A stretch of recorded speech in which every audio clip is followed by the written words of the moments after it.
Welcome. We're going to be starting, and I'm hoping you can hear me all right after yesterday's fiasco. If you're with me yesterday, we had a few technical hitches, as you probably knew, but we are looking good today. I think lots of people here, so we are about to start. I'll just do a few shout outs to the people who have typed into the chat box, and also if you are here on Facebook Live, then welcome. Please feel free to comment in the chat box. We're also, for the first time ever, doing a YouTube Live, so there may be some people on YouTube as well, but I know that most people are here on Zoom as usual. So we have Robin from Moscow. Hi there, Robin. Good to see you again. First person to type into the chat box as ever. We have Sarah Kelly from Pennsylvania, Rochelle from California, Deborah's from Minnesota, Gary Wong from San Francisco, Isabel is here from Montreal, Wendy is from Central Alberta in Canada. I won't get through everybody because there's about 20 more messages. Cynthia's here from San Jose, Maria's here from Irvine, Claire is here from Mrs. Salga, is that pronounced right? Let's just have a quick flick through to see if there's any other countries. Callum's here. Hi, Callum from Scotland. Any other countries that I've missed? Nat's from the UK, London. Is there anybody from, I can't see anyone from South Africa at the moment. But anyway, I'm going to start because we've got a lot of stuff to cover as always. We've got a number of things we're going to cover today in today's session. So the topic, as you know, is the critical steps to pricing a brand new client. It's a question that I've seen a lot on the Facebook group over the last few weeks, and so I thought I'd share a framework, some steps. The theme really today, more than anything, is really about workflows and systems. It's about systemizing our processes, our workflows, and so you'll see that as the theme throughout today's session, and we'll be particularly focusing on, well, what will be the workflow? What's the process for pricing a brand new client? We're going to look at a couple of pieces of software. I'm going to take you through 7 steps, 7 processes, and of course we'll answer questions. So you know the drill by now. If you've got questions for me, if you're on Zoom, use the Q&A box rather than the chat box, because the chat box has gone mad already, so I'm going to move the chat box out of the way. Use the Q&A if you are watching this in the Facebook group or my Facebook page or on YouTube, then just stick questions in the comments. I have my team helping out. Emily's monitoring everywhere that this is being recorded, and Sarah is here too. Okay, so if you don't know who I am, I think most people do, but my name is Mark Wickersham, an accountant, been in practice now been in the profession now since 1988, ran my own accounting firm for a decade, and I've been teaching accountants since the year 2000 on how to value price mainly. So that's me. One of the things I want to do before we dive in is one of the things that many of you now know is that one of the things that I'm a big fan of, and some of you came yesterday to the session with Steve Pike, which is awesome. If you were there, did you find it awesome? I certainly did, and I learned a few things as well. So Steve was sharing some really incredible stuff with the way that we can systemize, automate the process of doing good. And if you were there, you'll know that that's one of the things that we are really focused on this year, is trying to make the world a better place. And one of the ways that we do that is every time somebody attends one of our webinars, we celebrate by making a contribution on your behalf to someone less fortunate around the world. So what we did yesterday, we had 185 people showed up yesterday, and for every single person that showed up, we were going to give 30 days of life-saving water to people in a place called Tigray, where they have real problems with health, they can't get access to water, and so on. So thanks to everybody that was with me yesterday, there were 185. So what that meant, and I think I have a screenshot somewhere. Here it is. What that meant is, in fact, that's the wrong screenshot because here we go. That's 5,550 days of access to life-saving water that we made the payment today through B1G1 as a thank you if you were with us yesterday. And today what we're going to do is for everybody that's here today on the webinar, on the Zoom, what we're going to do is, on behalf of everybody, we're going to provide a day's worth of necessities, for newborn babies in Kenya, where they have extreme poverty. And the reason why we chose this particular project for today was, for us, there's a couple of reasons. We have a good friend not far from here in Portugal, who's actually from Brazil, whose partner is about to have a baby and give birth to their first child. And my brother is about to not my brother himself, his partner is going to be giving birth in just a few weeks. So it's kind of a topic that's close to our heart. So we thought we'd help out some people in Kenya. So if you're on the Zoom call, we'll be adding up at the end of today, and then tomorrow we will be making a contribution on behalf of that particular project. Okay, let's dive into the session today. And oh yes, let me tell you about that. I do have a workbook for you, which we will send you. Emily will be putting it in the chat box towards the end of this session, in about an hour. We won't do it now. I want you to just listen to me. But Emily will put. We've got a workbook with all the system and so on that we're going to walk through today, and that will be coming your way later. So just watch out for that. A link will appear in the chat box, and if you're in Facebook, if you're in wherever else, Emily will put the link. So don't worry, you won't miss out wherever you happen to be right now. Okay, so how are we doing? Right, let's dive straight in. So I'm going to share with you these 7 steps, a 7-step framework for how we price our new clients. I'm also going to share with you a piece of software very quickly and do a quick demonstration for how we do the pricing piece. Many of you will know effective pricing. I'm going to do a very quick show you how you could use that to price. Well, we'll see. We'll decide. I normally show you how to price bookkeeping, but we'll do something different today because it might give you some interesting ideas. Then we have a guest who's going to join us later, and he's going to talk to us for about 15 minutes, and then questions. And I may stop for questions before that as well, but if you do have questions, please do ask. And so on that note, I'm just looking right now at the Q&A, and I can see that, yes, there is a question, I think, from Robert. Will these presentations be available for later viewing? Yes, Robert, because we are live streaming it at the moment to my Facebook group, Value Price with Mark Wickersham, and my Facebook page. And so you can re-watch the recordings there. We are likely to keep them up there live for at least the next week. We may take them out at some point, but yeah, they will be. Just catch up in Facebook on the recordings, or YouTube if you prefer. It's being streamed to my YouTube channel as well, Robert. Okay, so you can catch up. And Robert says, thank you, I appreciate that. And Tammy Gilbert says, yesterday was amazing. It was, Tammy, it was amazing. I had a tear in my eye a few times with some of the things when Steve he's so passionate about giving back, because he's had a great career, and he genuinely has retired now and just wants to give back. So yes, yesterday was extraordinary. Okay, so today is this 7-step framework. And I know that, by the way, if you're in the Value Pricing Academy or the Bookkeepers Price Academy, just type into the chat box VPA or BPA, just so I know who's here from the academies. And I can see Sarah, Moss, Lorraine, Rhino, lots of you from both of, okay, chat box has gone mad. Okay, so lots of people in the Pricing Academy are here. So just so you know, this is a session where, yes, there'll be a lot of value. I'm going to cover a lot of stuff. If you're in the academy, we will go much, much deeper with even more resources. So think of this as a starting point. It's as an overview process. And if you're in the academy, we're going to go deep onto a lot of these topics. So, for example, one of the things I talk about is something which I call the value conversation, the 3 stages of the value conversation. And we went deep on that in the Bookkeepers Pricing Academy, the Value Pricing Academy, just last month, just a few weeks back. We went deep on that, and just a quick refresher, in that we spent 90 minutes exploring the 3 phases about uncovering the value, the questioning process, about how do we build up the value, and how do we then capture the value with the way that we price. And what I'm going to do today is really take those 3 steps, but actually then turn them into 7 steps and break it down a little bit more into a workflow, a structure, a process. So those of you that are familiar with the three stages of the value conversation, you will see that they are very much part of this workflow.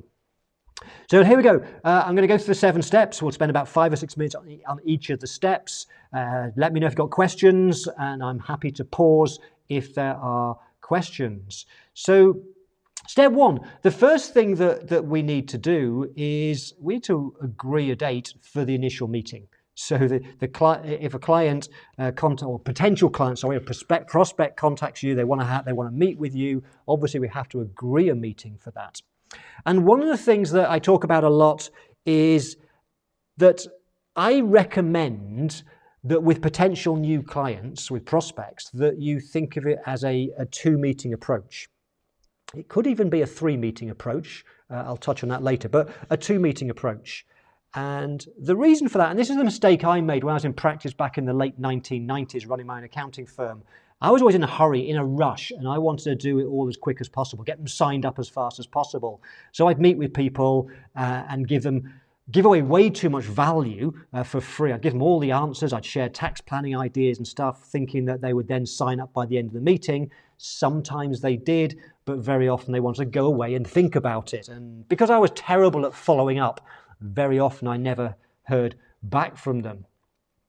And so I wish I kind of knew what I'm teaching today way back in the late 1990s, because it would have made a huge difference to me. I recommend you have a 2-meeting approach. And the reason for that is that the first meeting with a prospect should really be to discover really whether you're a good fit for each other. So rather than committing to a 60-minute meeting, a 90-minute meeting, a 2-hour meeting with somebody and then realizing 10 minutes in you just don't like them, then you're kind of stuck with them for the next hour. And so we want to make sure we're the right fit. You know, I talk a lot about the importance of things like ideal client profile. It's not about working with everybody. We don't want to work with everybody. We want to work with the right clients, the right businesses, and there are enough of the right businesses out there.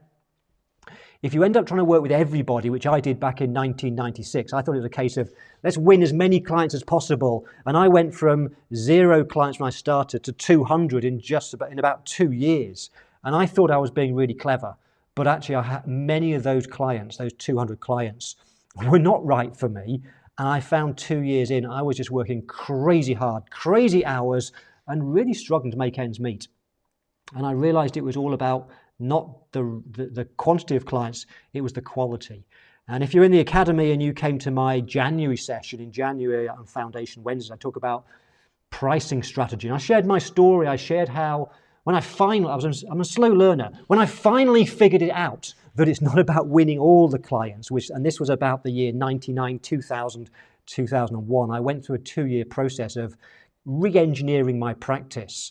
And it was interesting. I shared the numbers in that January session, but essentially I went from, by then, about 250 clients down to about 140 clients, almost half the number of clients. And what I also did was, because I'd grown too fast, I got too many of the wrong team members as well. So I more than halved the number of team members. And what happens is my profits exploded, because suddenly I was working with the right clients and I wasn't working crazy hours. I had more time to spare to work on doing the right things in the business, and I needed to hire less people as well. So it was a real cost saving of reducing my client numbers by almost 100 over a 2-year period. So we need to make sure that we are clear on who is our ideal client and that we are not wasting our time meeting the pain in the arse clients, the pitter clients, the tire kickers. Okay, so that's why I recommend a 2-meeting approach. Sometimes it could be a 3-meeting approach.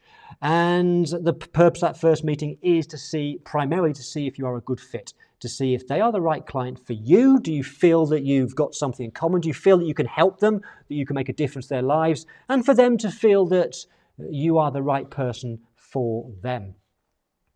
Now, the next question to think about, and really this is something for you to choose, but there are really 2 routes that you could go down with that first meeting in terms of the length of that meeting.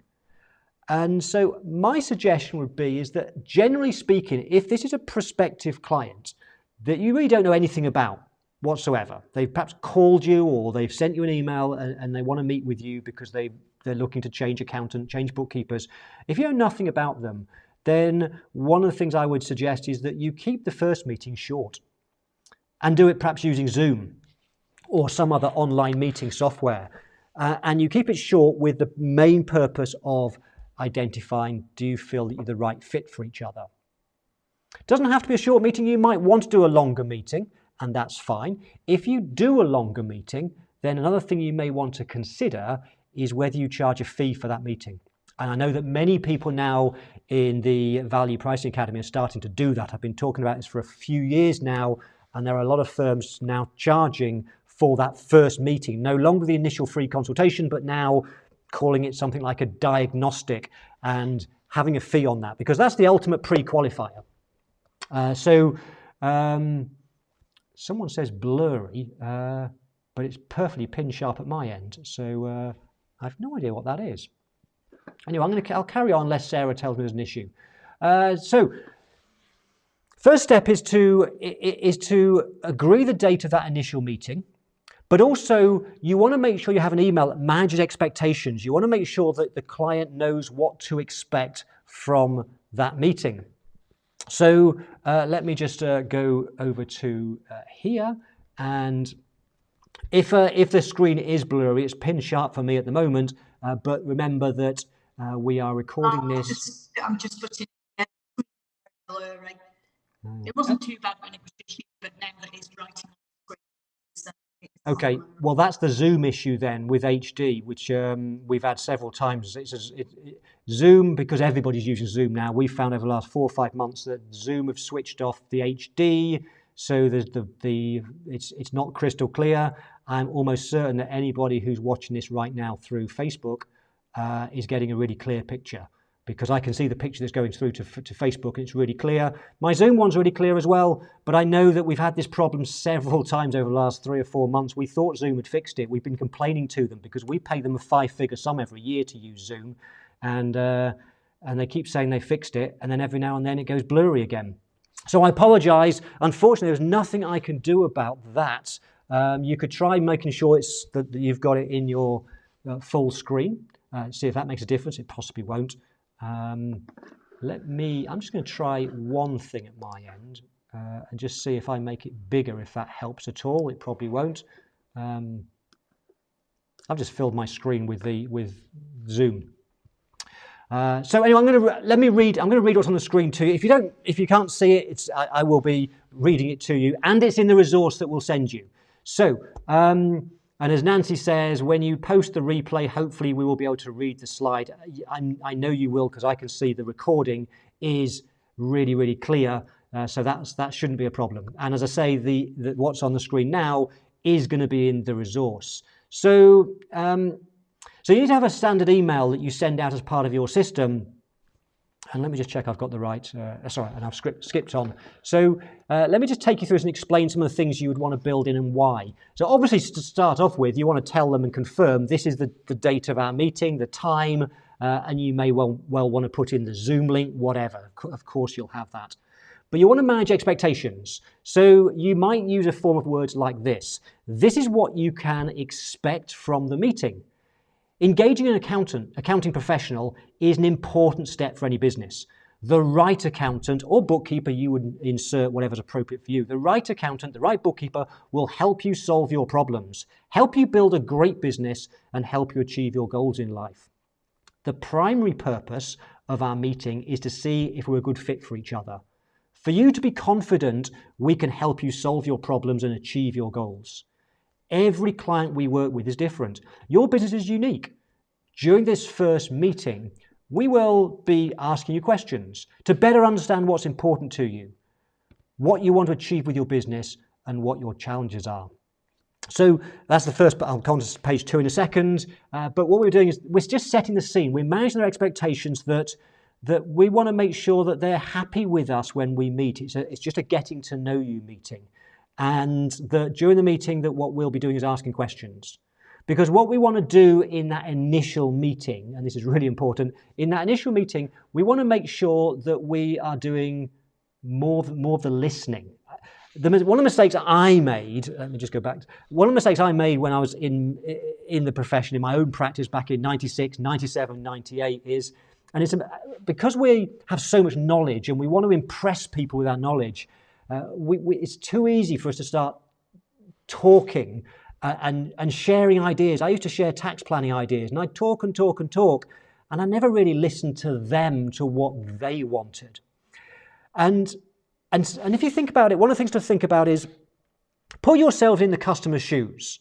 So think about, for example, if you've ever arranged a meeting because you want to meet with a financial advisor or a lawyer because you've got some problems, you've got some issues, and you want to go and talk to that other professional. You want to talk to the financial advisor. And when you have a meeting with somebody like a financial advisor, the lawyer, you want to be able to tell them about your problems and share with them what's going wrong. I've always found when and financial advisors tend to be particularly bad, is I find they then just talk to me about stuff that I find really boring, about investments and stuff, but they just talk and talk and talk, and they're not really trying to uncover what I really want to talk about, what the problem is. And so it's the same with clients when they come, or prospects, when they come to you, it's because there's something going wrong in their life. There's a challenge they've got, some pain, and they want to be able to get that off their chest. And so we want to make sure in that first meeting that we are asking questions. Okay, let's move on to the second half of that email. The better we understand you and your business, the better the solution we can offer to help you in the best possible way, which makes perfect sense. This initial meeting is scheduled for, now then tell them, I put 45 minutes, but don't make it, you decide, because I said to you those are the two approaches.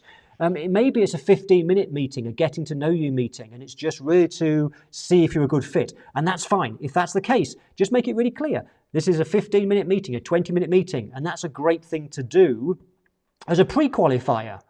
Of course, you might decide that what you want to do is make the first meeting much longer, and you may charge a fee for it. And it could be a 60-minute meeting or a 90-minute meeting. It's up to you. But manage the expectations. Make sure that they know what's happening. At the end of the meeting, if you feel you're able to work with us, we will schedule another meeting, usually within a week, where we'll present you with a number of options so you can choose the service and support that best suits you. We will also discuss price at that second meeting. The second meeting is usually longer, typically 90 minutes. And I would suggest 90 minutes minimum. It might be longer because now you're going to be, in the second meeting, is you're going to be presenting a range of solutions. So again, we're managing their expectations. We manage their expectations that the first meeting is about understanding their business, what's right for them. It's not about talking about price. They will probably want to know the price, but you do not want to be talking about price in that first meeting. You want to make sure that you fully understand them, their business, their frustrations, their challenges, so that you can then go and think about what is the right solution for them. Okay, so that's the email itself. Now, when you send the email out to arrange the meeting, we've not had the meeting yet, by the way. Stage one is just the email to confirm, manage their expectations. The second thing that you want to do is do some research. In between agreeing a meeting and having the meeting, you want to do some research. It doesn't have to spend, you don't have to spend a huge amount of time, but you should at least spend 15, 20 minutes trying to understand some stuff. So the sorts of things you would do is go and visit their website. Go and have a look at their website, because you want to, in the meeting, you want to show that you care, that you're interested in them, that you've done your homework. So look at their website. Also, do a Google search. Do a Google search on their name, their business name, and see what comes up in Google. Because you might find that there's some issues, some problems. Perhaps they're part of a court case or something, and that might be useful information. You might find nothing, but it doesn't take long just to do a Google search. I would visit the social channels. Go to find them on Facebook, on LinkedIn, on Twitter. Find their social channels and see what you can learn about them. What you want to do is look for things that you might have in common. Something that you could then, in the meeting, start to build some rapport, because people buy from people they like. Okay, people buy from people they like. So do some research to find out a bit about them and where there's things that are in common that you can build into that first meeting. Okay? And the other thing that you want to do as part of your preparation for that first meeting is prepare your agenda. Prepare the questions you're going to ask. It's really important to think about what are the right questions. What's going to be the structure of that initial meeting. Thinking about the questions you will ask is much more important than and thinking about what you're going to tell them, about how great you are. The first meeting is not about you giving solutions, answers. The first meeting is you asking great questions because you want to uncover things, you want to learn things. So that's the second phase. Stage one is manage expectations by confirming the meeting with a standard email that manages expectations, tells them what to expect. Number two is we then do some research. Number three in the process is we then have the meeting. We have this first meeting. And the purpose of the meeting, as we've said, is to see if we're a good fit. And we want to ask questions. We want the client doing most of the talking. So you want to ask questions. Now, if you're part of the academy, you'll know that I teach. I'll teach something called the questioning process. I talk you through a 4-stage process of asking questions, and that full process I teach, sometimes called the fact find. You would probably need a good 45 minutes, 60 minutes to do it properly, and so. The questions you ask in this first meeting really depend on, are you going down the route of a 15-minute getting to know you meeting on Zoom, or do you want to go straight away for a longer meeting? So let me give you the 4 stages of questions, but don't think that you have to go through all these 4 if it's a short 15-minute getting to know you meeting. If it's a shorter meeting, you'll then follow up with a meeting where you'll ask more questions and go deeper and drill down. Okay, so that's why it could be a 3-meeting approach. It could be that you have a really short meeting just to see if you're a good fit, just to see if you feel right, the two of you, it feels okay. And then you have a meeting where you could go into much more detail about uncovering what their issues are. And then meeting 3 is presenting the solution. So it could be a 3-meeting approach, but certainly I would suggest 2 meetings minimum. Okay, so the questioning process, when you have the meeting, and you are uncovering this value, there are really 4 stages, 4 types of questions that you want to ask. Number 1 is the easy ones. It's what I call the background questions. And this is where, these are the ones which it's our comfort zone. It's probably the ones you asked already. They're the easy questions. And that's fine, we should ask these, but we really want to spend more time on areas 2, 3, and 4, which I'll come to. But the background questions, what we're trying to do here is start to uncover a bit about their business. Why do they get into business? What was the reason for that? What are they looking to achieve? What's their goals in their business? Where do they want to be 12 months from now? Where do they want to be 5 years from now? When are they thinking of selling their business? What are their personal goals? What do they want out of life? So we're just in this first stage, the background questions, starting to understand a bit more about what's important to them, where they're trying to go, what's their goals, what's their dreams, what's their aspirations. It is really the starting point, and why they go into business. What does their business do? Okay, so we certainly want to ask those sorts of questions. They're important. But then what we want to do is we want to move on to what I call the problem questions. And these are much more important because what we're trying to do here is uncover, and this is why I call this stage uncover the value. We're uncovering what are their challenges? What are the obstacles in their way? What are the things that are going wrong? What's keeping them awake at night? What's the things that the frustrations, the fears? We want to uncover these things because people are more motivated by the avoidance of pain than by the attainment of gain. So we want to ask questions to uncover what are their problems. Questions like, tell me, what are your biggest challenges in business right now? Would be a great question. So we ask problem questions, and we want to uncover as many problems as possible because the more pain, the more problems somebody's having, the more pain they're having, the more that they're going to need you to solve that problem. And so we need to really understand and get out with our questions, get out on the table as all the different problems, as many problems as we can. And the more we understand the problems, the more we can come up with a better solution later on when we talk about solutions. Okay, so that's the problem questions. The third area, which is the one that sometimes people find challenging because it's a real skill, is the consequence questions. And what we're doing there is we're drilling down. We're drilling down. What we want to do is, for each problem, and this process is not linear, it's cyclical. So we do background questions, we do problem questions to uncover a problem, and then we start to look at the consequences. Then we might look at another problem, and then the consequences, and then we'll get to stage 4. So 2 and 3, the problem questions and the consequence questions, we want to keep going backwards and forwards.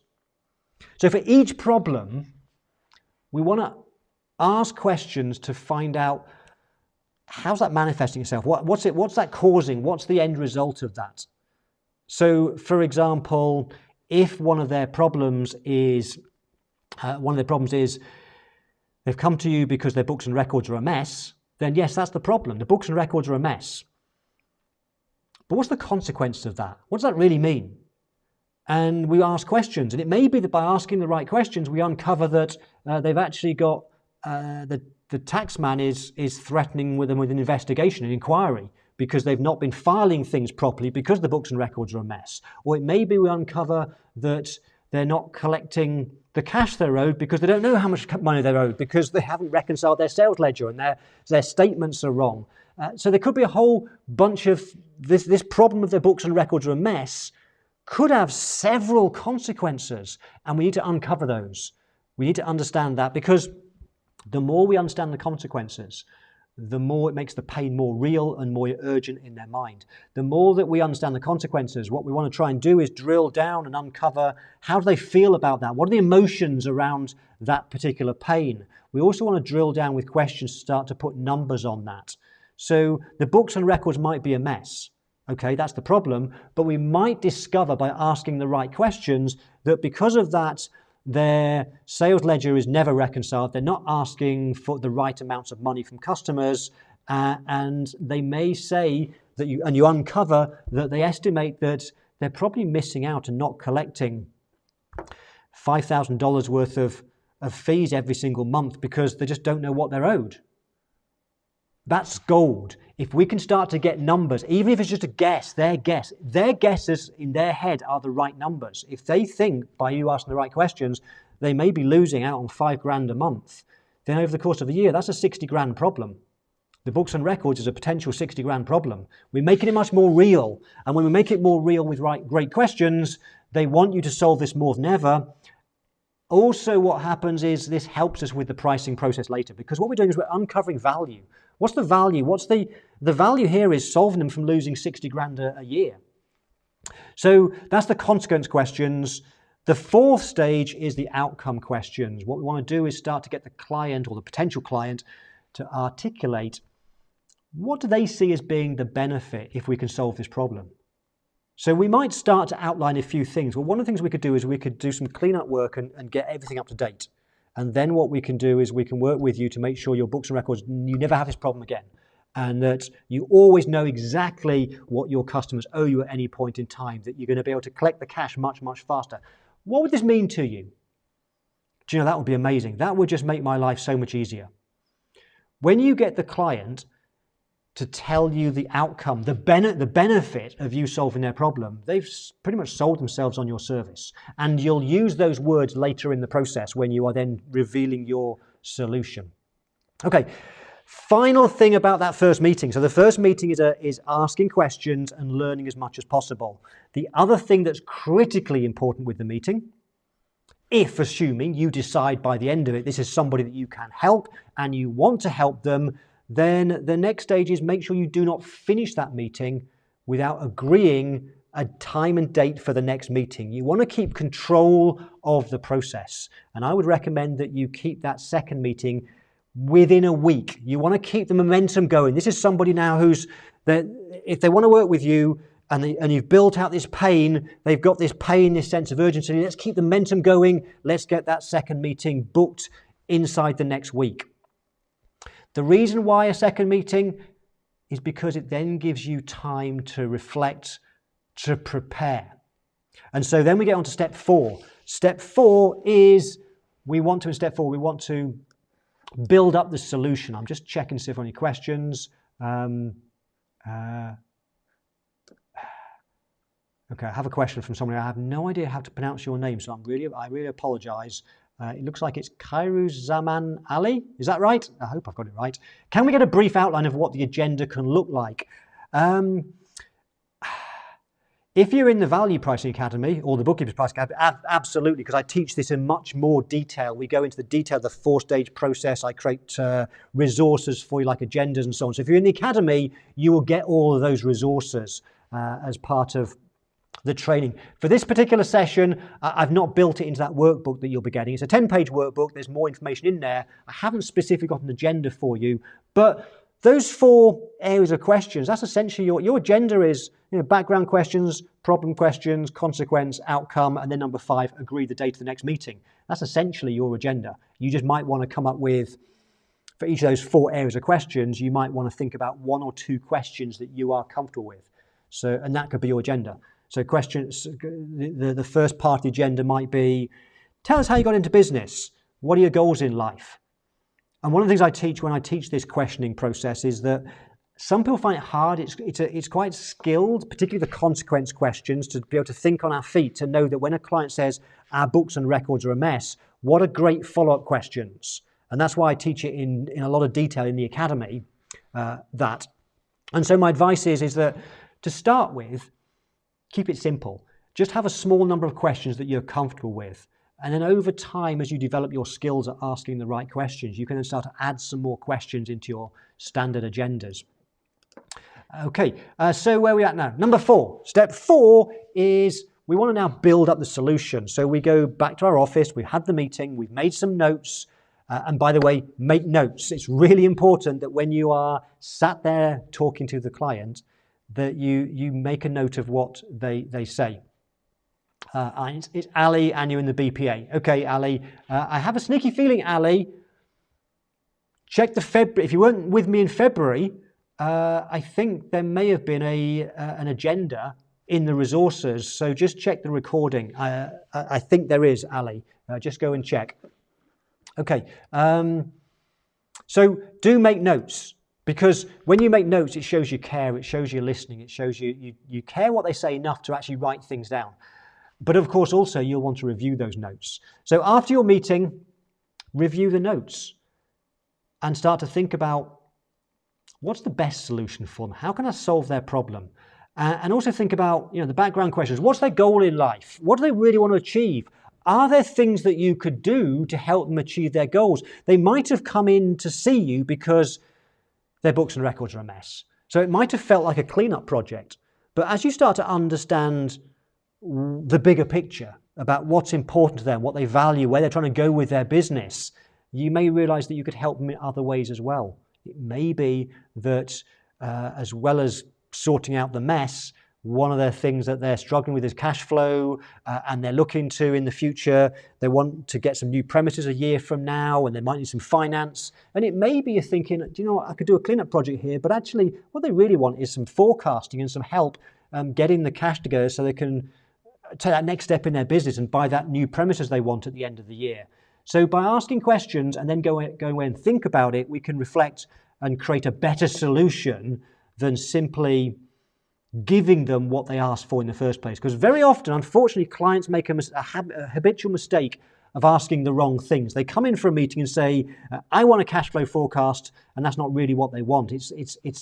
That's just something that's going to help them solve a particular problem or give them something else. That's the thing they really want, and we have to understand that. When we better understand by asking the right questions, we can then come up with a better solution. When we come up with a better solution, then we're adding more value to them. We're changing their life.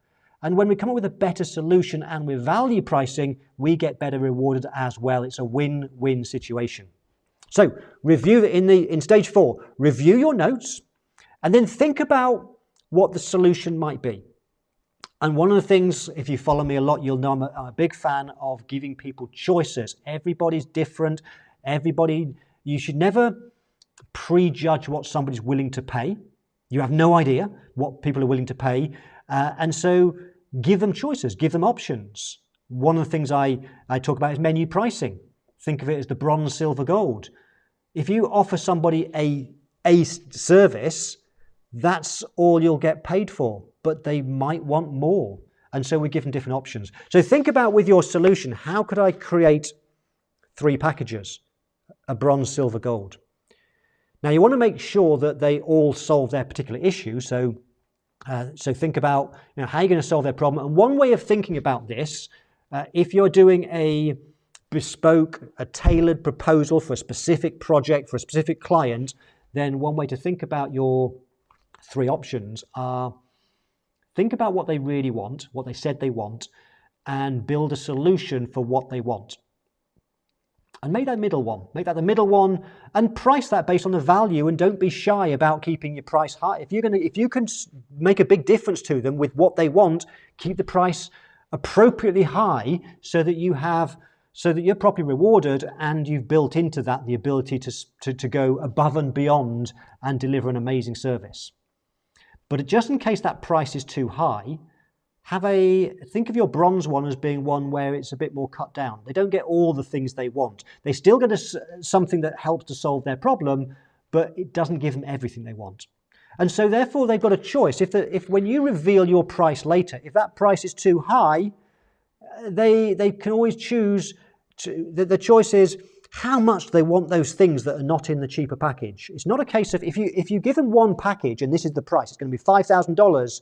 It's a binary decision. Do I buy from you, yes or no? No, you're too expensive. I'll go to the other accountant I was talking to.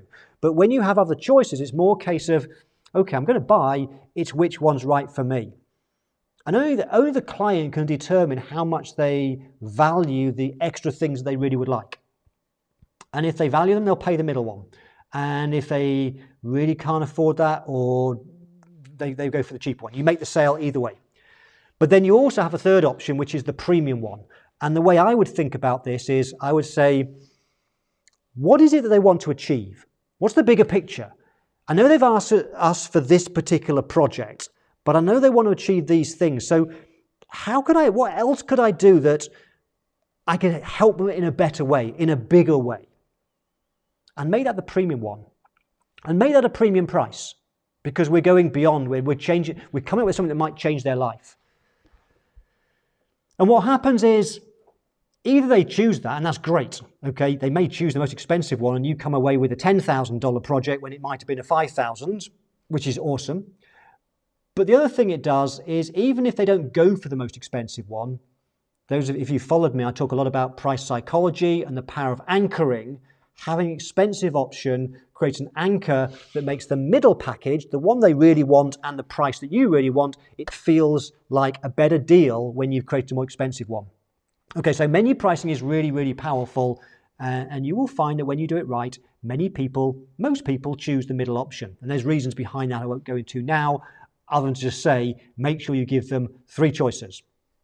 Now, of course, you could use a pre-written brochure if it's a prospect that wants something fairly standard, bookkeeping, payroll, tax returns. You may well have a brochure with that already pre-packaged, ready for you.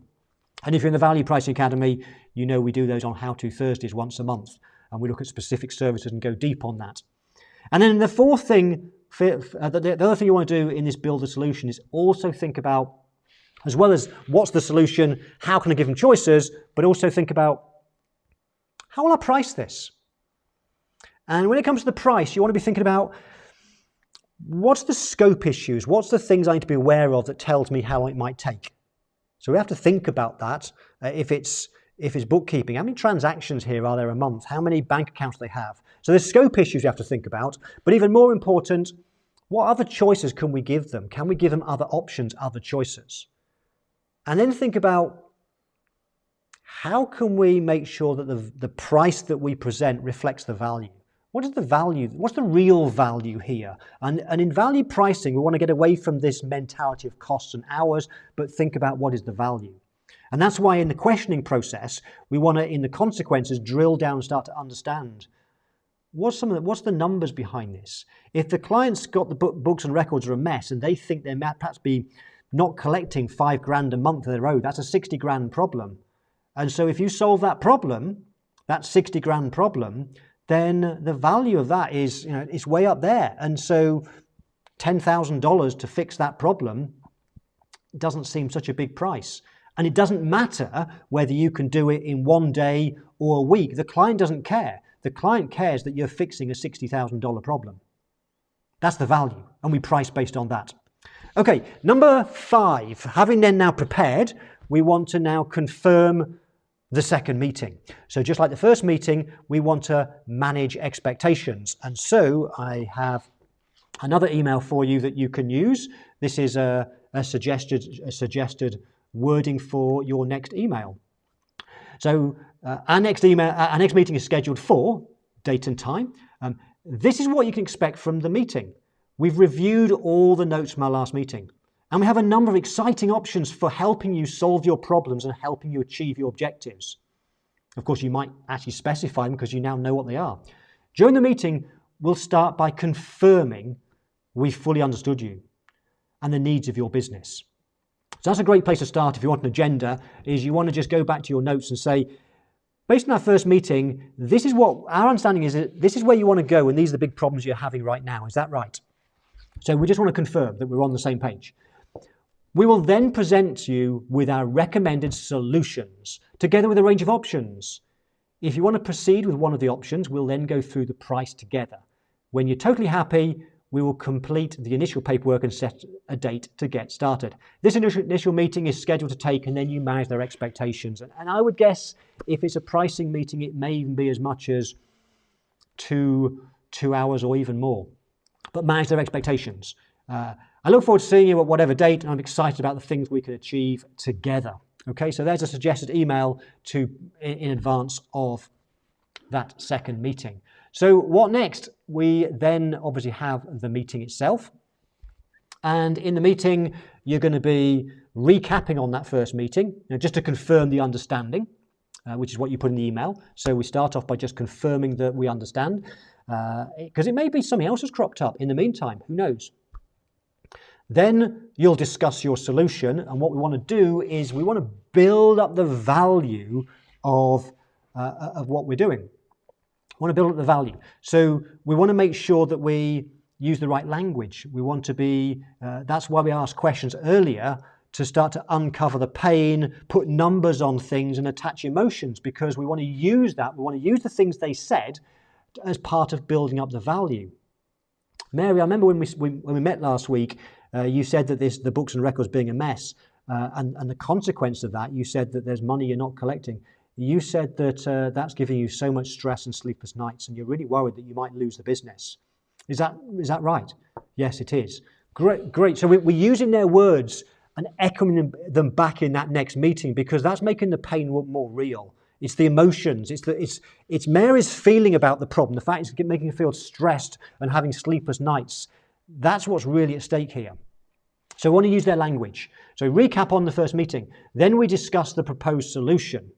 And you could do that by using a written brochure. And if you're in my academy, you'll know in the Value Pricing Academy, we talk about brochures a lot. I have about over a dozen for you that we work through over the course of the year, where I've written all the language and the words that you use.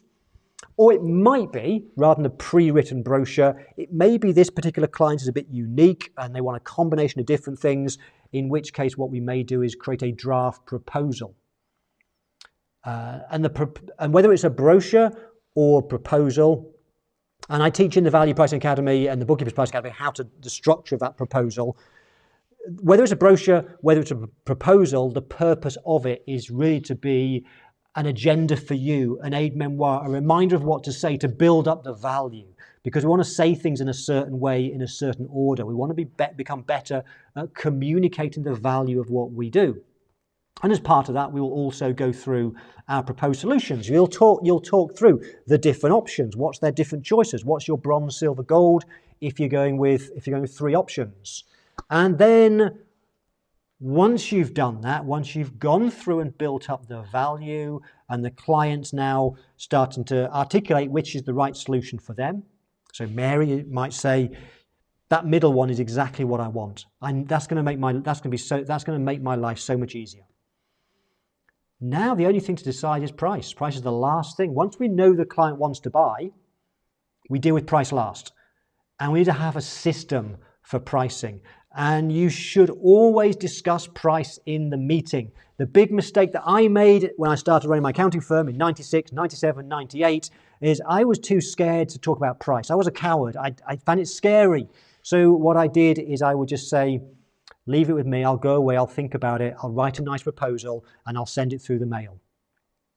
And that's a crazy thing to do, because what happens is when your prospective client gets that, use email these days, when they get the proposal, what's going to happen is they'll want to see the price first. They will just go through it. They won't read it. They'll look for the price, and then they'll make an instant decision about that price, an instant feeling, a judgment about that. Usually that's more than I'm expecting. And because you're not there, you've lost control. You want to keep control of the whole process. You must have the pricing conversation with them.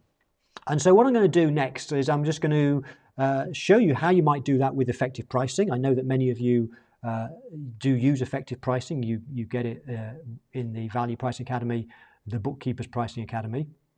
And so I'm going to switch across in a second. I'm just putting my password in, and I think I'm there. Now, hopefully, if you're on Zoom, it might be a little blurry. I don't know. It's pin sharp at my end on both my Zoom and my other preview, but it's being recorded. So I'm just going to do a very quick, no more than 5 or 6 minute quick demonstration of how you might use this, and I'll keep it quick simply because I have a session on Friday where we can, well, I'll be answering questions about the software. So the software allows you to price anything that you want. You've had the meeting with the prospect. You've outlined your solutions. They've agreed that they want the middle option. And so what should we do here today? I usually in these demos go and look at bookkeeping work, but I'm going to do something different today. Let's imagine that the clients really needs some help with their cash flow, and so it's financial, it's forecasting that's really important. And so I can open up the pricing, I can open up the forecasting model. Let me just put in the client's name, and what we want to do is ask a series of questions. We want to understand the scope of the work, but also their choices, their preferences, their options. Let me just put me back as well so you can see me. Hello. Let me walk you through, just to give you an idea of some of the questions that you might ask if you're doing forecasting work. So the first question you might want to ask somebody is, what's the primary purpose for wanting a forecast? And I've built up in here, you can change it, but I've got a new product launch, a new business startup, a management tool, perhaps it's COVID-19 support. Why would you ask that question? Well, what you might do is the price that you charge, for doing the work, it wants to reflect the value. And part of the value is how important is it? How urgent is it? And also their ability to pay. So if, for example, they are a new business startup, we know that business startups tend to have less cash. And so for a cash flow forecast for a startup, you might have a slightly lower price because otherwise you'll just price yourself out. On the other hand, COVID-19 support, for example, that could be that's so urgent right now, and there's so many things that you could do to help, and so that might be a premium price. And I think it should be, because there's a lot of things you can do to help people through COVID-19 with all the various different reliefs and so on. I'm going to go with that one. Now, the next question you might want to ask, for example, is how much grant could you be entitled to? Which might be 0 if it's not applicable, but it may well be that if the client wants cash and a cash flow forecast, as part of that, you can add more value because you've identified there's some, as well as getting finance, there may be some other government reliefs, some grants that they can get. And because you might be aware, if this is something you do, you might research the grant, the different grants available for businesses, and you might know of availability that the client doesn't. And so think of it this way. If the client had no idea, Mary wants to buy some new machinery. She had no idea you could get a grant for that, free money. And so just imagine if you could get a grant for, let's say, 50,000. That's valuable, isn't it? If you can get 50,000 of free cash for the client, then that's valuable. And so if we're value pricing, then we can charge a higher price. So that's why you might want to ask, if you're doing forecasting work, I'm going to put 20,000. If you think there's an opportunity to get some free money from the government, a grant or something, a relief because of COVID, then the more that is, the more value. So let's build that into our pricing model. I'm not going to do all the questions. I'm just going to do a few obvious ones in terms of scope of work. How many years forecast are we doing? Is it a 12-month forecast, 2-year forecast, 3-year forecast? Let's imagine Mary wants a 3-year forecast. Another scope question. and a preference question as well actually, is what sort of forecast does the client want? It could be a simple cash flow forecast. It could be a simple profit forecast. But as you know as an accounting professional, that we can do a cash flow and profit forecast and look at the impact of both. And then there's a fully integrated or three-way forecast where we also forecast the balance sheet, which gets quite complex to model cash flow forecast, profit and balance sheet. But there's software that actually makes it much easier, which you're aware of because you're the expert. Let's imagine the client wants a cash flow and profit forecast. And that would obviously be more expensive than a simple cash flow forecast because we've got some reconciling to do. It has to make sense. Okay, let's save and continue.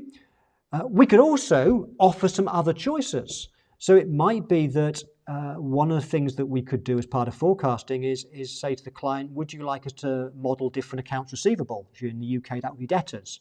So normally with a cash flow forecast, for example, what you would do is you would say to the client, okay, these are your forecast sales. You are typically paid on 30 days, which means the cash on the cash flow forecast, the cash will come in a month later.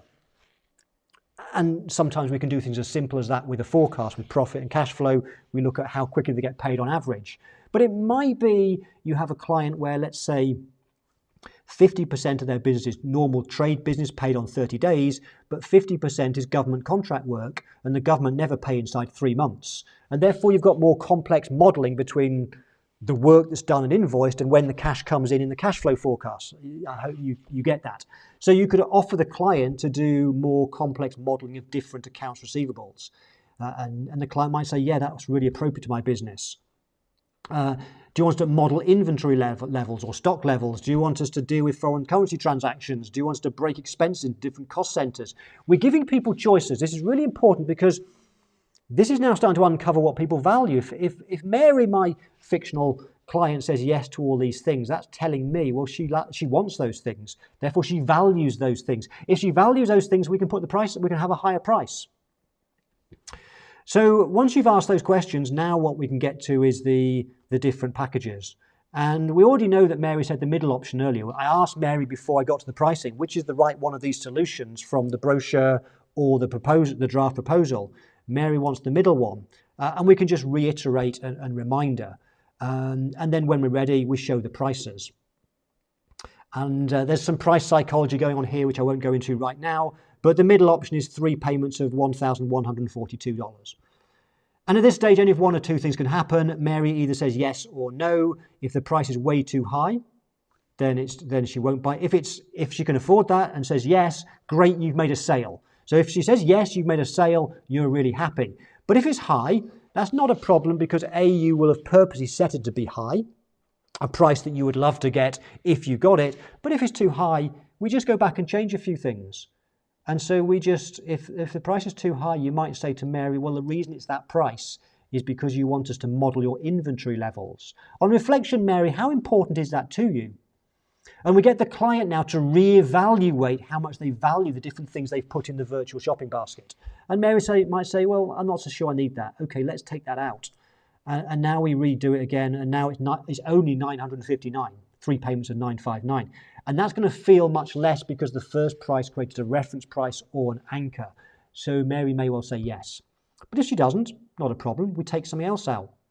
And we would do this one step at a time. I'm going to rush it now, but let's imagine she said no to all those things. We went backwards and forwards 5 times. The price is now down to 3 payments of $630. So we start off at $1,100. We're now at $630. Somewhere in there, she will probably have said yes. But if she doesn't, there's other things that we can change. The reason it was that price, if I go back another stage, is because she wanted 3 years, but she really, on reflection, only needs 12 months. And so we can reduce the period and so on. We can go back and revisit their choices until the client says yes. This is why we have to price. This is why we have to price in front of the client, with the client. We're on the same side of the table with them, trying to help them find what's the right package that meets their needs, that's what they want, and at the budget that they can afford and based on what they value. And we want to go through a process where we confidently go with a high price, knowing that we can then work with the client to come down until they say yes. And what happens is you'll almost always come up with a higher price than the old way of doing things when we think, okay, I really want this client I don't want Mary to say no. I need to think of a price that she's going to say yes to. Let's keep it a nice low $1,000.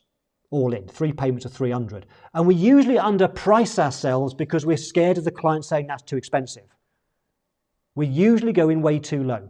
And so we need to be able to come up with a high price with confidence with a system that knows that we can change the price. Okay, that's all I want to say on that. If you want any more information, if you've never used effective pricing before, and if you're not in the Bookkeepers Price Academy or the Value Pricing Academy, then Emily's going to put a link into the chat box or wherever you are, Facebook Live. If you just go to www.effectivepricing.co.uk, you can find out much more about that software. And also, if you want to find out more, I am running a live session this same time as today on Friday. We do this most Fridays now, where I do a Q&A session for 60 minutes all around effective pricing, where I'll show you something cool in it, and then you just ask your questions in the Q&A box, and I'll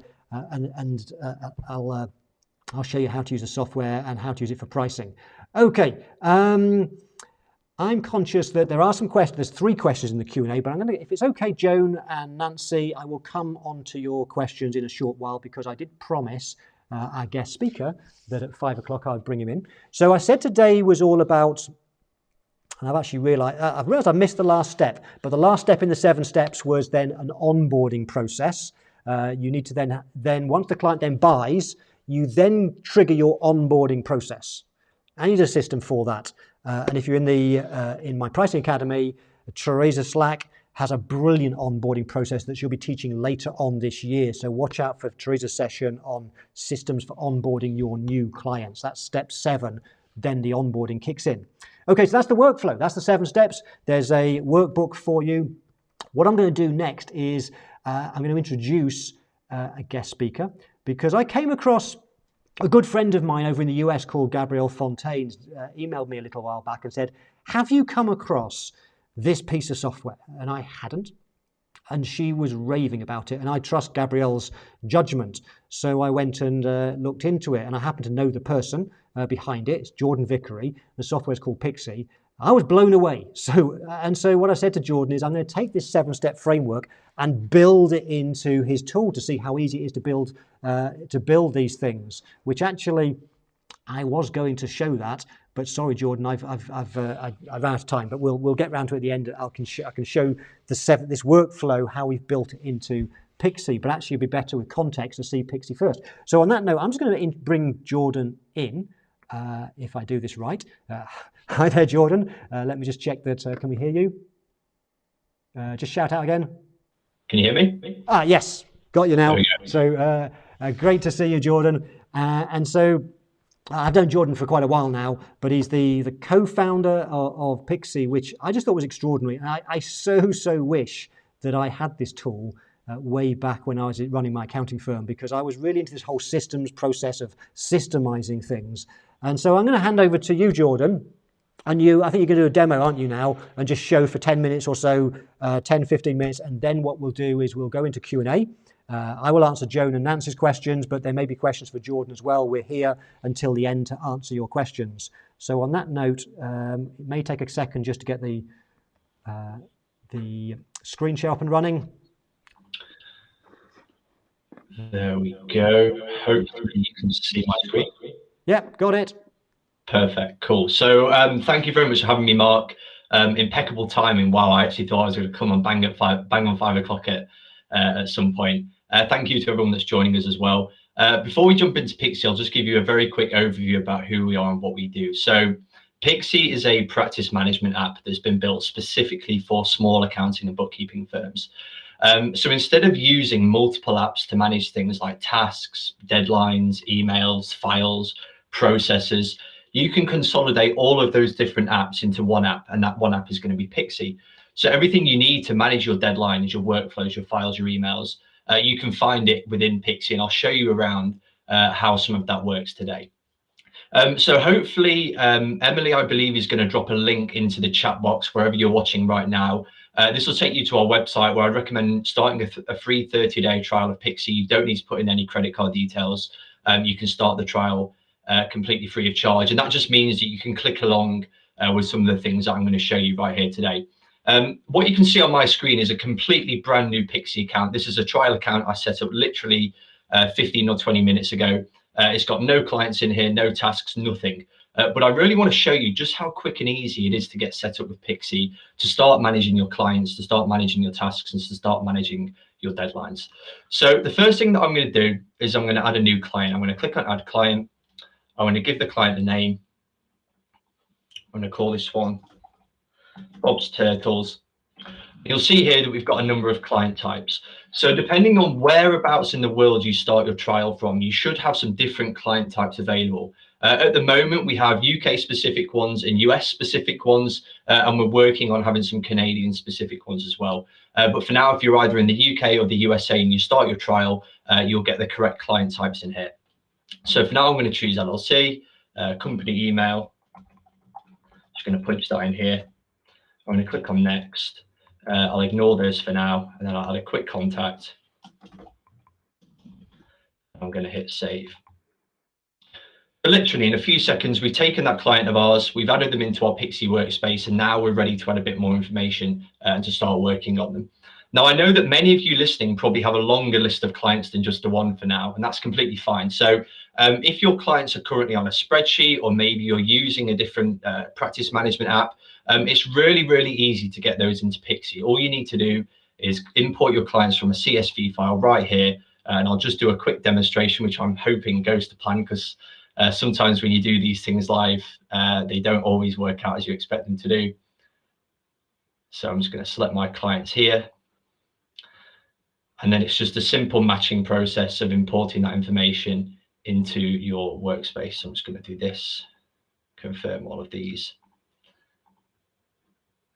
And then I'm going to just make sure that that's the right one. And I'm going to ignore the rest. And I'm going to review this, and fingers crossed it all works okay. You can see I've got my clients here. If I click continue, just going to take a few seconds, and there we go. We've got all of our clients in our Pixie workspace ready to start working on. You can see them right here. Now, one of the things Mark was sharing with you earlier was his pricing workflow, the process that you take your prospects through in order to set up a meeting, to agree a price, and then to eventually convert them into a client. Now, obviously, they're not clients at the point where you're having these pricing discussions, they're prospects. So what you're able to do in Pixie within the settings, if I go to client types, is to create a brand new client type and to call it prospect. So if I add a type here, I'm going to call it prospect. Save that there. What that means is that if you're in the process of agreeing fees with a prospective client, or trying to agree a prospective client to work with you, you can then add them to your client list as well, so that you can manage all of those in Pixie going forwards. So now that we've got some clients in here, the next step is to start adding some tasks and some to-dos. And the place that we do that is in the settings, and we've got a section here called task templates. Now, what I've got in my task template section is a number of different workflow templates. And again, similar to the client types that I spoke about earlier, depending on whereabouts in the world you use Pixie from, you're going to have a different set of templates. So this right here are all of the templates that you would get if you're based in the USA and you create an account of Pixie. So you get a really simple bookkeeping one, you get a couple of the tax workflows. We'll give you a link to Mark's pricing workflow a little bit later on.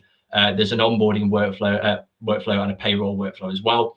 If you're in the UK, there's a slightly different set of workflow templates there, including things like VAT and confirmation statements.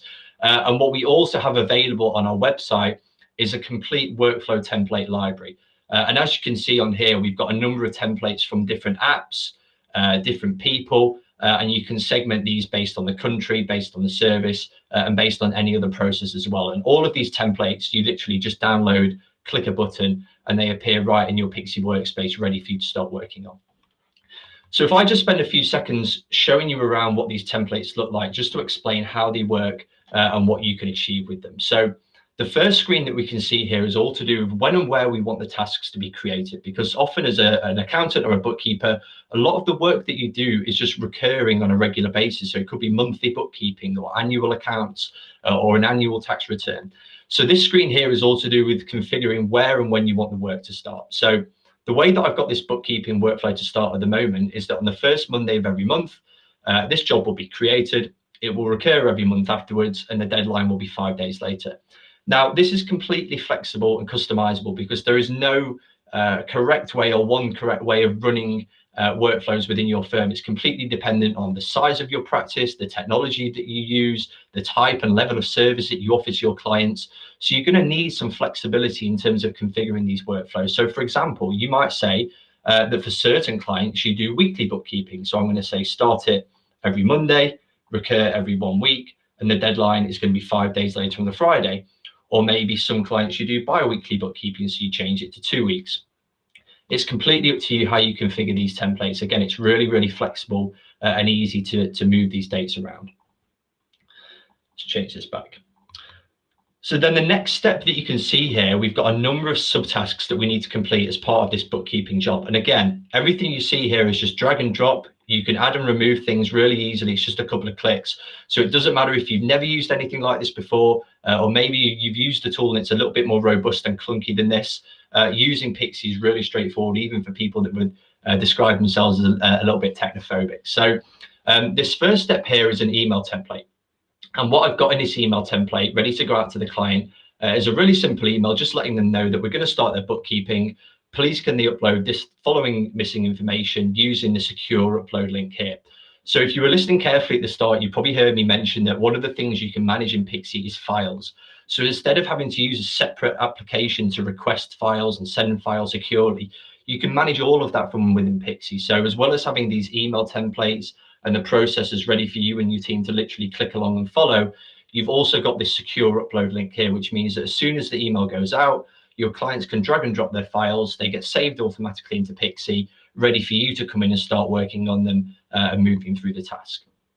And again, these email templates here, you can completely customize them to the way that you would normally write emails to your clients. At the top here, you've got the choice between sending automated emails and manual emails. The key difference between the two is that automated gets sent automatically, whereas a manual email, Pixie will create the email ready for you, save it in a draft format, and you just have to log in and click send in order to actually send that email out to the client. And then as we work through the rest of this workflow, we've just got some really simple steps in here. I just wanted to highlight this step in particular, just to show you the types of things that it's possible to do within your processes. So if you're a practice owner and you've got team members or you're thinking about hiring team members, I can't emphasize enough how important it is to really just spend some time documenting your processes properly, because when you do that, not only does it help training new team members and onboarding new team members, it also helps to enable a certain consistency to the work that you deliver, especially if you've got team members working remotely at the moment. Maybe they're not entirely sure what they need to be doing, or they're picking up some work for the first time. Having a robust process in here, like you can see, we've got some checklist steps, we've got a training video that's been embedded. It just helps to ensure that everybody knows what they're doing when it comes to this particular task. So I'm going to save this quickly. I'm going to jump out of this workflow template. I'm just conscious of time, so I'm trying to fly through a lot of things at once here. Once you've got your workflow template set up, and like I said, you've got a number of templates already in Pixie, and there's some more in our template library here. What it's a case of doing is applying these templates to your clients. So what I can do is I can click on where it says bookkeeping, and I can literally turn bookkeeping on and off for particular clients. So for example, I might say bookkeeping, I do it for these clients, and that client, click schedule.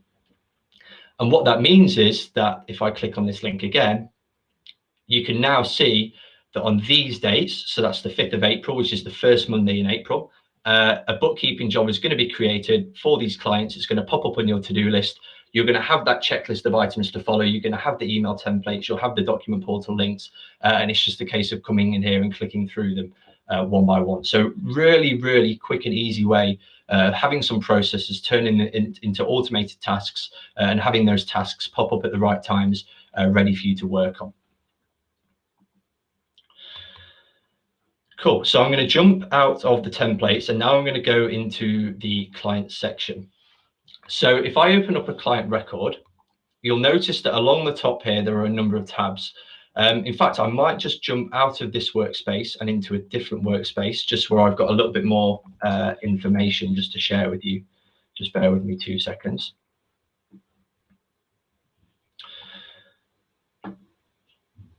So if I open up this limited company right here, you'll notice now that this contact record is a little bit richer. You'll also notice this is now a UK one, not a US one. So as you can see, you know, we've got different dates, different formats, depending on where in the world you're starting from. Along the top here, we have different tabs. So this one will show you all of the open tasks that you're currently working on. This one will show you something called client tasks, which is where you've allocated a task directly to your client to complete. So for example, personal tax is a huge one. In this case, I've allocated a tax return checklist to my client. They've got this checklist, they've got a video to watch, they've got a PDF attached, and all they need to do is tick along these things, mark them off as done, submit the information directly into Pixie, ready for us and the team to start working on it. And then I've got a few more tabs like close tasks, schedule tasks, which is all the recurring automated tasks. And then the next two that I wanted to highlight are files and emails. So if I jump into emails, what we have here is a complete email history of all of the emails that this client has sent directly to me or anybody in the team. So when you set your Pixie workspace up and you connect your email account, what we will do is we will sync with your email, we will import it, and instead of you having to create rules or create folders or create any kind of logic where you say if an email comes from this person, move it to this folder here, you don't have to do any of that. All that will happen is as soon as an email comes in, Pixie is able to recognize which client that email belongs to, and it will file it directly to that client's record. So it doesn't matter whether or not that client emailed you directly, or maybe they emailed somebody else in your team. Everybody will have full visibility over all of the email communications right here on that particular client's record. Now, looking at that email integration in a little bit more detail, as well as filing the emails directly to the client's records, we also do a few more things. And the first thing that I know is a huge personal favorite of many of the people using Pixie is that we automatically prioritize any incoming emails. So for example, you can see here that I've got two inboxes, a priority and another. And what that means is that if I receive an email and that email has been sent to me by a client or a contact that I've got set up somewhere in Pixie, so if you've imported or added them as a client, then that email gets automatically flagged as a priority in this inbox here. Any other emails that you receive, whether that is emails from suppliers, from subscriptions, junk, marketing, you name it, that's going to land in this other inbox here. So straight away, we're reducing that amount of email overwhelm where you log into your inbox and you're not sure which emails you need to focus on and which ones you can ignore for now. Straight away, you know that these emails are the ones you need to pay most attention to. What you can do directly from these emails is navigate straight to this client's record. So for example, if I click on these three dots, view client details, it just takes me straight back to that client record that I showed you earlier. And if I was to click on the emails tab, I would have that email there as a reference point. So that's all happened automatically. The next thing that you can do, which is again is really useful, is to turn emails into tasks, because oftentimes when clients email you, just like you can see here, I've got an email that says, I've added a new team member, please can you add them to my payroll? The client is asking you to help them with something. And the chances are that if you leave that email in your inbox, it becomes very difficult to manage that task, to know that you've completed it, to then review it later on and figure out whether you need to bill for it, or even just risk it falling through the cracks and you forgetting about it altogether. So by clicking here on the left-hand side and turning this email into a task, what that allows me to do is actually add that task to my to-do list. So if I now go to the work tab, you'll see here that I've got a task at the bottom that says help with payroll. That is now on my to-do list. It's not going to go anywhere. The only way that this task will go anywhere is if I click on mark task as done and remove it. So it's not like an email where you can accidentally read it and then it gets buried down further in your inbox and you forget about it. It's now fixed on my to-do list.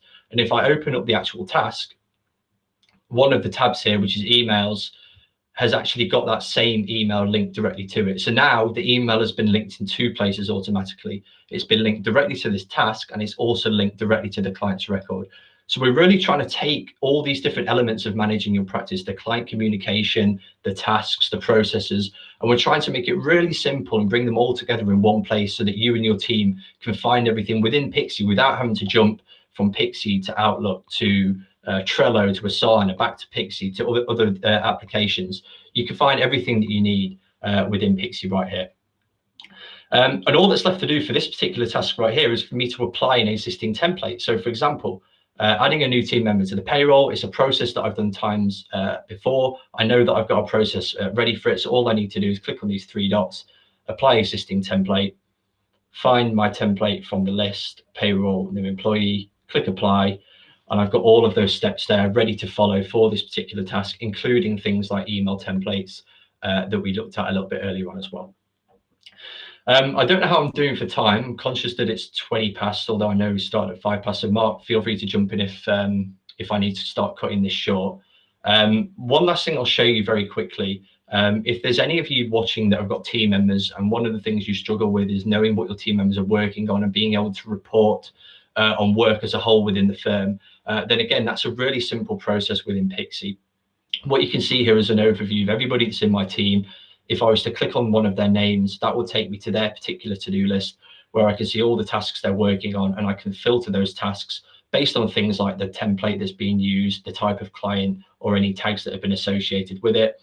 And if I wanted to go one step further and do some more firm-wide reporting to see the overall work in progress of jobs in the firm, then I can come to this really simple work report tab here and use these filters to say something like, show me all of the open tasks where the due by date is before, let's say, next Friday. Click apply. I can see I've got 125 tasks. Wow, that's a lot of work I've got to get done before next Friday. And if you wanted to drill down in even more detail, you can just start applying more filters. So you might say where the label is waiting for client. So I can see here that I have got 2 tasks where I'm currently waiting on the clients, which means I can then follow up with them and move the progress of those tasks forward. So hopefully that has given you a bit of a flavor and an insight into what Pixie can do. Mark mentioned up front Gabrielle Fontaine. Gabrielle started using Pixie at the beginning of this year, and she absolutely loves it, as Mark mentioned. She has tried many different applications out there over the years. And the reason that she loves Pixie and that she says she loves Pixie is just because of the simplicity. It's simple to use, it's flexible, it's not hard to get set up, but it gives you, really powerful practice management all within one single application. So I'm going to hand back over to Mark now. Thanks, Jordan. I do have at least one question for you, so don't disappear too far away. But I'm going to answer the questions in the order they came through. So there's a few that came in a bit earlier. So I'll come back to you in a bit, Jordan, with a question for you. But I think there's 4 others first very quickly. And by the way, if you've put your question into the chat box, better if you cut and paste into the Q&A box, then we won't miss it. But there were 2 people who have asked some questions who were on the Facebook Live, I think. Let me deal with those first. We had Kim Kaiser asks, is it common to record Zooms for reference, in brackets referring to lead Zooms with potential clients? I'm not 100% sure I understand what you mean, but I think what you mean is if I'm doing a meeting with a potential client on Zoom, can I record it? And I'm not a lawyer, so you might want to just check. It might be best to get permission to do it, but as long as you got permission, I absolutely would. I would still take notes, but a recording's great because you can revisit it. I don't know if that was the question you asked, Kim, but I hope that helps. And then I hope I pronounce this right. I think it's Elzite asks, at which point do we get to know all the details about bank accounts, number of transactions, etc.? That's a great question. And it really depends on the decision I said you have to make at the outset. Is that first meeting going to be a short getting to know you meeting or a longer one? If it's a 15, 20-minute Zoom call, remember the primary purpose is to see if you're a good fit for each other. And so you want the focus to be on asking great questions to see if you're a good fit, not about getting into the detail of how many transactions do you have in bank accounts. So I would save that till later. But if you are having that first meeting as longer and you've got the time, then why not collect that information? Just make sure that you've done the really important things the most important things are you a good fit? Those background questions, those problem, consequence questions, they're the most important questions. If you've got time in the meeting to then get into the detail, then do that. But if not, either wait till another meeting, or you could ask for those to be supplied in between meetings. Okay, so it really depends. It depends how long that first meeting is. Just don't get too much into the detail when you've got more important things at the outset. I hope it makes sense. Okay, I don't think there's any more in the Facebook group that I can see at the moment, but there is, but I'll come back to it. It's one for Jordan, I think, from Kim.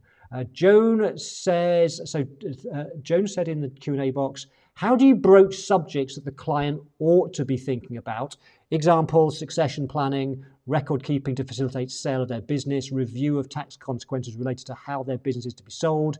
This list is actually long. I think what you're saying, Joan, is what if the client wants 100 services or you know, perhaps 10 services, they want a lot of services. What I would do, what I would do is when you get to that second meeting to then reveal your solution, don't feel you have to sell every service that you offer.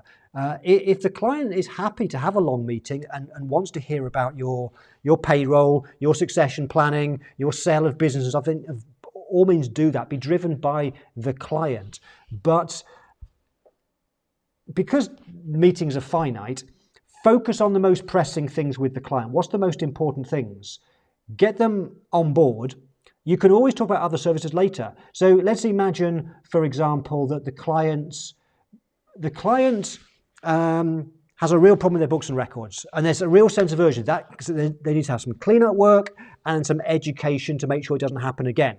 But they also want to grow their business, and you might be thinking advisory might be great. My suggestion would be is do not rush the process, because if you rush the process, you'll get lower prices. Let's get the client agreed.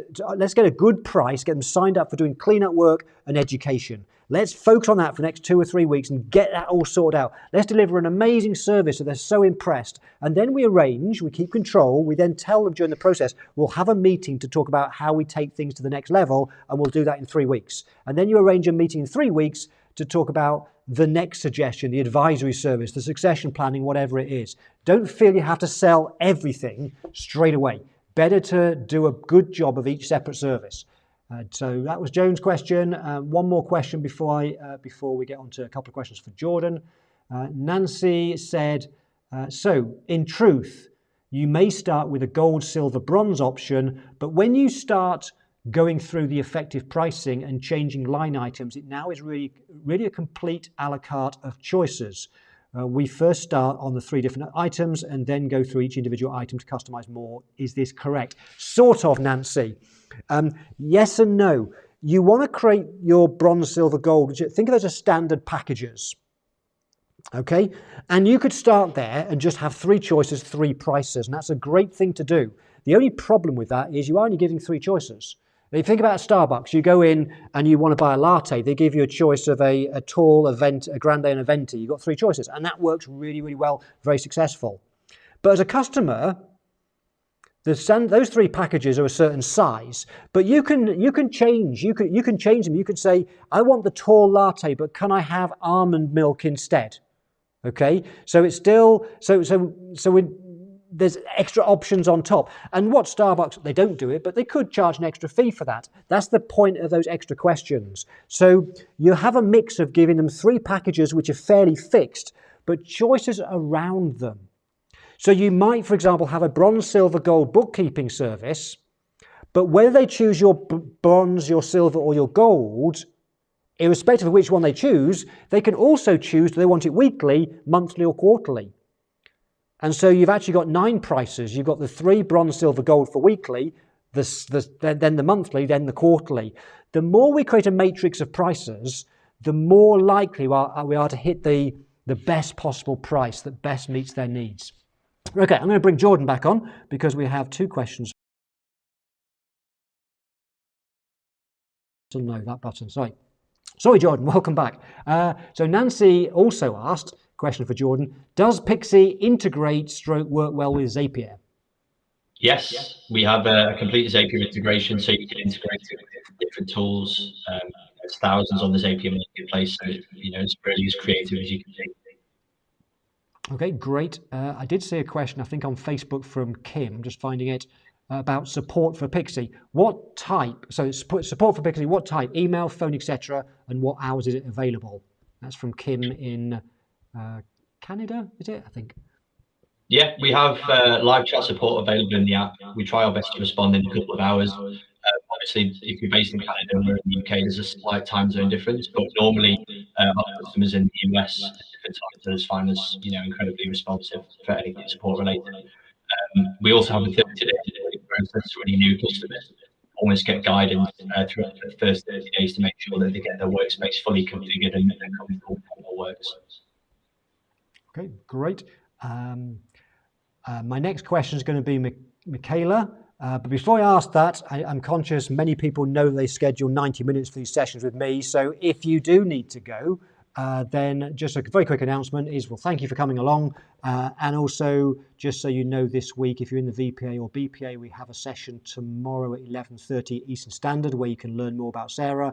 On Friday at 4 o'clock UK time, 11 Eastern Standard, I will be showing more of the effective pricing and answering your questions. Okay, so we'll just spend as long as it takes to answer the rest of the questions, Jordan.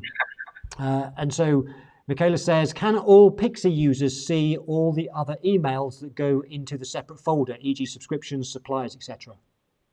No, they can only see client emails. Okay.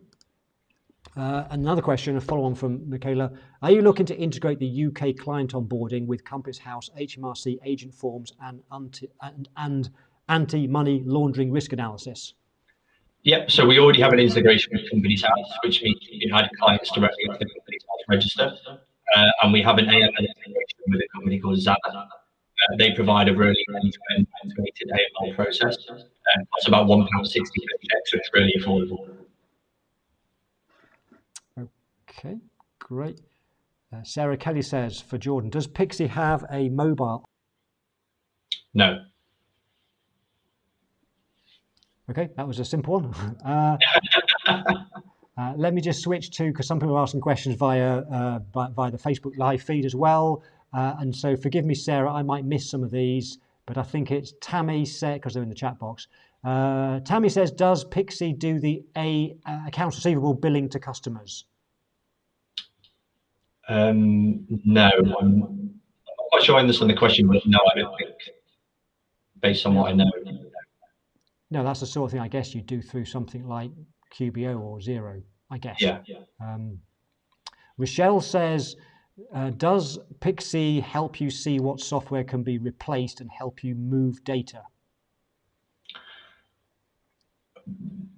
If you're importing your clients from another application, then we have a guide on how you can do that. If you sign up to our annual subscription, then we can actually import your client data for you. We can't import anything like tasks and files, but we're allowed to import your client data as part of the annual subscription. Okay, thank you. Joe, I think, has got a question. Can Pixie make some emails as confidential and not available to be viewed by all staff members and or contractors hired by your firm? Some conversations are not meant for public viewing or awareness. Yeah, so we don't have that feature built in at the moment, but what you're able to do is remove the thread from Pixie so that it stays in your normal email account, whether that's Gmail or Office 365, where only you have access, but it won't be publicly available to your team within Pixie. Okay, great. Just go back to Michaela's question. She wants clarification. What did you say about the second half of your question? In other words, about anti-money laundering and agents forms. Yeah, anti-money laundering. We have an integration with a company called Zama. It's XAMA. They provide AML checks and credit checks as well.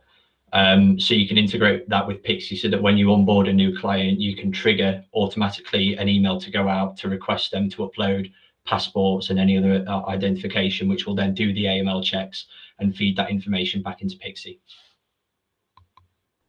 Okay, great. I have two questions from Rhino Becker and Judy Diedrichs, who are in South Africa. They say, would Pixie work in the South African market?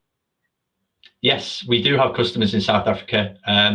Please forgive us, we don't have too many specific South African templates at the moment, although as you can see in the demo, it's quite easy to customize them and tweak them and build your own. So it's definitely something we're going to be working on over the next few months. Okay, David Colts from Texas says, can I create templates in Pixie for use in industries outside of the bookkeeping and accounting? Yeah, interesting question. I've had a few conversations with people that are not necessarily accountants and bookkeepers that can see the application of using something like Pixie. So I would say yes, it's possible. Although in terms of where the product development is heading, we're completely focused on accountants and bookkeepers. Okay, great. I think Sarah might confirm Andrea Craft might be the last question we've got, and I'm not really sure if it's a question for who it's for, really. So anyway, I'll read it, and it says, Andrea says, how many different types of software for a bookkeeping and tax firm should I expect to have? In my experience, the more software programs designed to save me time actually cost me and my employees more time. So it's not really a question about Pixie or pricing. It's more of a, I guess, a general point. I'm happy to give some thoughts on that, but do you want to, Jordan? Yeah, that's a really interesting point, and it's definitely one that I've heard before. My recommendation would be oftentimes when people use software that creates more problems, it's because the software isn't that easy to use. They see a piece of software, it looks great, but actually it takes months to set up, or it's not that easy to implement. So I would say find solutions that are simple to use, but only look for solutions if there is a problem that needs solving. If your current workflow and the current way you manage tasks isn't causing any friction, do you feel like you're managing things effectively and profitably, then don't change it. Good answer. I mean, certainly return investment is a really important thing. Personally, I find a lot of the software I use saves me a huge amount of time. But one of the things I've learned from experience is that we have some very key pieces of software, like we use Kajabi a lot.